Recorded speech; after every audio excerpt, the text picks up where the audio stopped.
Good day. I suggested we do a video from here today in the town centre to remind ourselves and the residents of Ashford, the business owners of Ashford, but most importantly, Noel Ovenden, that this is the town centre. The recent project that's been announced at Elwick Place cites its self-containment, its all-day experience as its main selling point. This was fascinating to me. It basically means no one has to come down this high street. A bit like the designer outlet. A friend of mine I hadn't seen in several years called me last week. He was very interested to know what was going on here. He works for an organisation that works across the south coast counties of England. And he said Ashford has been an area of special interest among his colleagues for a while now.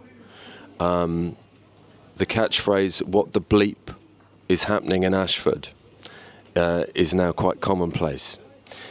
Basically, no other town between Folkestone and Truro seems to be so deliberately isolating its high street. The other thing that was interesting me about the wording of why they want to get rid of Match's Sports Bar from their cinema were the choice of words. It can get quite lively and out of step with their vibe. To me, these are obvious euphemisms, even if they're not obvious to the people who are saying them. Apparently, they aren't. I think there's a real fear of Ashford being a working-class town. I don't think they want it to be. I think the idea that it is scares them. I think that's why Noel hasn't engaged with the people of Ashford. Just go on about the cinema. Obviously, we talk about costs that it's going to cost the taxpayer. I know, obviously, we look at the report and you go back through some of the numbers. What we're costing the taxpayer at the moment to subsidise the cinema, that over the period of 5 years is a lot less than what it's going to cost for all of this. And what you have to remember is this is a business that's going to come in and they could walk away tomorrow and say, oh, it's not worked, and it's back on the taxpayer to have to pay for it. We look back at when this report came out, this is July 25. If you look back to when Park Mall happened, obviously that was December, that you guys were obviously given notice. Those decisions would have probably taken place around about July 25 before they came out publicly to the residents and to tenants of Park Mall. So clearly this is a long-term ambition that they've had for a good while. And this isn't about, saying don't invest into Ashford. It's not that at all. We want investment, but what we don't want is our taxpayers' money going to kick out a successful business that employs local residents and who contribute to the local economy. Clearly work around a very successful business. Don't kick them out. Don't get rid of the competition. We want investment in Ashford, but this isn't the right way. And obviously, with Park Mall, that it's behind us and it's currently empty. What happened there with you guys? Because obviously you guys were tenants. Well, it's left a sour taste in our mouth. I mean, myself had Baby Art Studios. We relocated from Folkestone to invest in Ashford because I live in Ashford. And we spent a significant amount of money on redevelopment of it, and also opened a baby scanning registered clinic next door. So I've probably put about £60,000 to £80,000 into the project, which I never going to get back. And there was very, very little help, although the council promised that they were going to support us with financial help. It didn't materialise. I mean, it's so stupid. Even when we had to move out, the bureaucracy, and even one of the traders had to move down to the high street to bring the removal van in, and they were charged £120 by the council. This is stupidity. There's no support. And it's not making it very business friendly for other businesses to want to invest in Ashford. I've lived in Ashford for 30 years. I've taken my child to that bowling centre. We've made lots of good memories down there. The existing one. And I can't help but feel bringing in the new one is only going to do one thing. It's going to bankrupt the other one.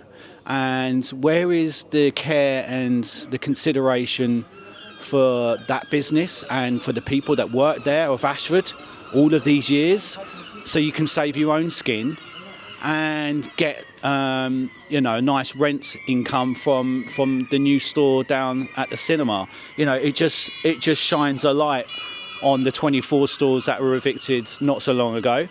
And I was able to thankfully get the empty business grant that was given, but that wasn't from the council, was it? That was from the government. You know, you didn't stick your hands in your pockets for us then.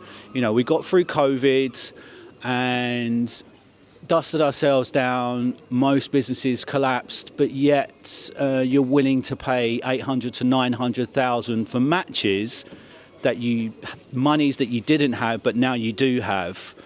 And a 2.4 million for the regeneration or whatever it is you're going to do down at Elwick. I think there's the lack of transparency, hypocrisy at the highest level, and no consideration for the hard-working people of Ashford. And you know, you're leaving us in the cold, and you're just drawing away from the town centre. There should be a consultation with us. A lot of people in Ashford are quite intelligent, and it's quite insulting that the council doesn't give us an opportunity to voice what we'd like to see happen.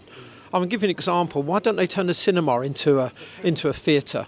We could put more seats in there. It's a bigger venue. We've got a cinema in Ashford already, which is at Eureka Park, which is doing very well, and keep, you know, just and use the bingo hall for a bingo hall or for a smaller venue, but not certainly, as Tom said, 200 people. I mean, it's not going to be cost effective. All these ideas are just Looney Tunes. Even with Arts Council funding, it's going to be a really uphill struggle. And we'd be subsidising that. The recent announcement of the bingo hall being turned into an arts centre with a theatre. Great. What a relief. But 200 max capacity seating, that is going to be an uphill struggle for anybody running a theatre. If you'd spoken to anybody in regional theatre or anyone who set up an arts centre, he'd know that. And there are a few within this county. I've spoken to 2 of them in the last week. I don't want to think that him creating this arts centre is part of a larger plan. I get no enjoyment from being this cynical about our local lead councillor. But when you start engaging in politics, you're following words, but you're also following patterns. There's a pattern of setting things up to fail, like not upkeeping the shop fronts in Park Mall. As I say, I have no enjoyment in being this cynical, but what happened to the traders of Park Mall, what subsequently come out about Elwick Place, the July 17th consultation, its recent disappearance from YouTube and the scrutiny of the wider public has kind of sealed that in me. And any project that now happens within the high street from Knoll, great, but I'll be sleeping with one eye open.